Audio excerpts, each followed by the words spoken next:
దిశ thanks దిశ. నేను ఏమంటానంటే నెల్లూరు మంత్రి గారు కూడా చెప్పారు దాని ఇంపార్టెన్స్ సీ కోస్ట్లో. అయితే ఇక్కడ మైపాడు బీచ్ ఉంది, అది popular beach. Same time Koduru beach ఒకటి ఎమర్జ్ అయింది.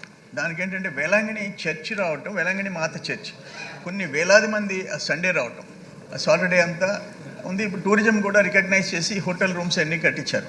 నేను దానికి అడ్జసెంట్ కృష్ణపట్నం పోర్ట్, సెమ్కార్, ఈ పవర్ ప్రాజెక్ట్స్, వీటన్నిటికీ ఆనుకొని ఉండేది కోడూరు బీచ్ అధ్యక్ష. దాన్ని నేనేమంటానంటే దాన్ని కావలసిన టూరిజం పార్క్, వాటర్ స్పోర్ట్స్ ఏమేం కావాలో స్పెషల్గా నేను మంత్రి గారిని కూడా రమ్మని చూడమని కూడా పిలిచాను అధ్యక్ష.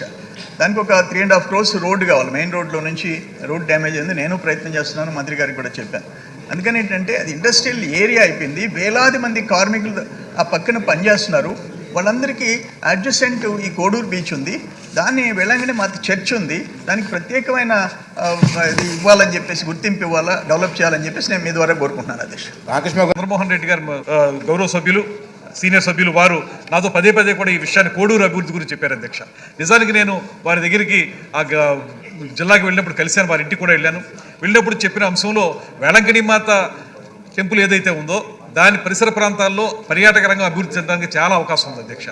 మనం మామూలుగా ఎప్పుడు చూసినా మైపాడు గురించి మాట్లాడతాం, కానీ ఇక్కడ నేను చూశాను, బయట నుంచి చూశాను, పూర్తిగా లోపలికి వెళ్ళలేదు, కానీ చాలా అద్భుతమైనటువంటి అవకాశం ఉన్నటువంటి బీచ్ అది.